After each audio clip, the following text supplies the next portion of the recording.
Решил выбраться в лес.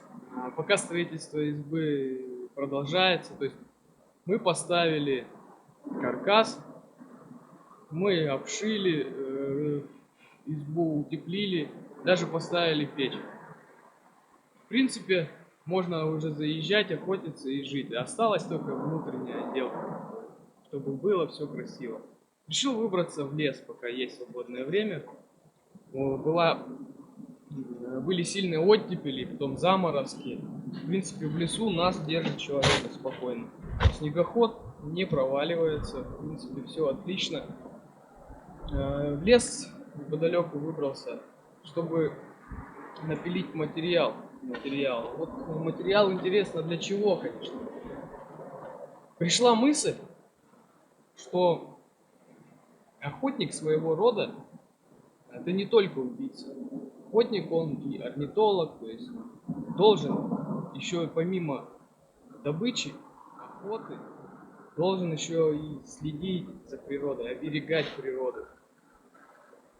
Пришла мысль заготовить дуплянки в Гоголе, потому что на нашем озере, как показала практика прошлогодних выездов, то есть Гоголь на этом озере помимо черниди также очень часто прилетает.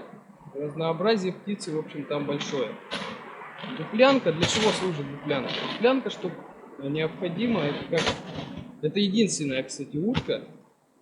Это единственная, кстати, утка, которая гнездится в неком роде дупло, то есть в дереве. Откладывает яйца именно в этих местах. То есть скворечники даже там люди ставят, из досок колотят, где-то что-то собирают, в общем, и Гоголь залетает, если все правильно и верно сделать. Я решил пойти по старинке, то есть почитал материал, как делать дуплянку, с какого дерева выбирать. И это мой первый опыт, и я хотел бы вам его показать.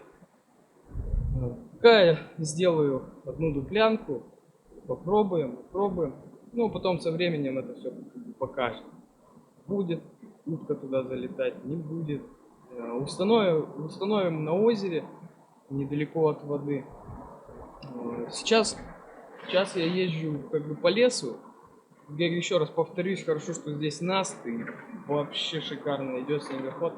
Буду выбирать подходящий материал для дуплянки. Гоголь может в дуплянке откладывать до 8 яиц. До 8. И если дуплянка расположена верно, грамотно, большинство птенцов будет выживать. И с учетом того, что утка может откладывать яйца несколько раз в сезон. Поэтому на нашем месте мы будем не только убивать, но и оберегать нашу природу. То есть та птица, которая уже один раз гнездилась в некоем месте в определенном, в следующий раз она туда уже прилетит. И возможно то потомство, которое там вылупилось, но это место также запомнит. И в дальнейшем, вот допустим, Гоголь начинает откладывать яйца через 2 года. И в дальнейшем также будет туда прилетать и размножаться. И нам хорошо, и природе лучше. Так что берегите, ребята, природу. А сейчас я вам покажу процесс. Сперва найдем материал, выпилим и будем пробовать. Мне самому интересно, что у нас получится.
опять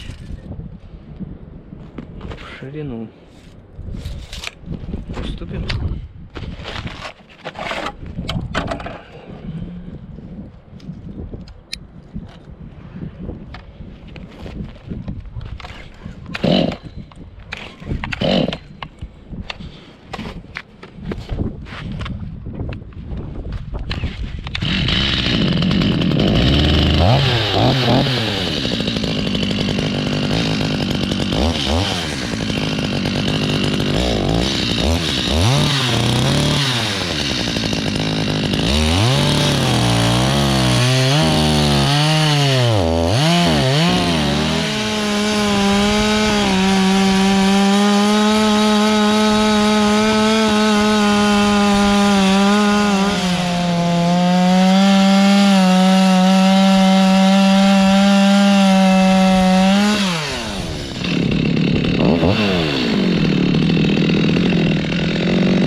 Получается интересная ситуация.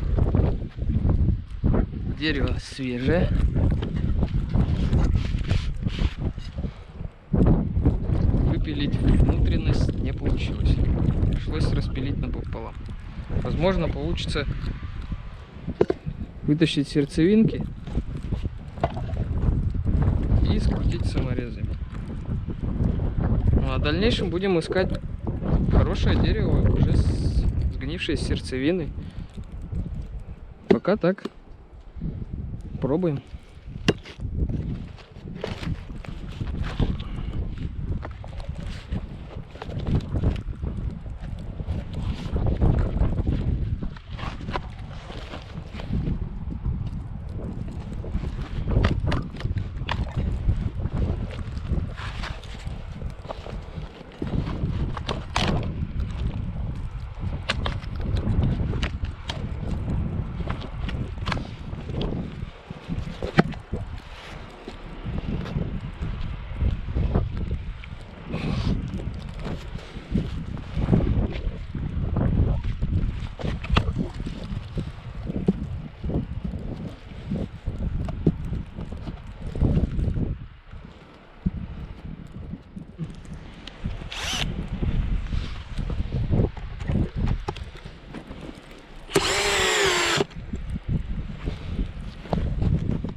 как-то так.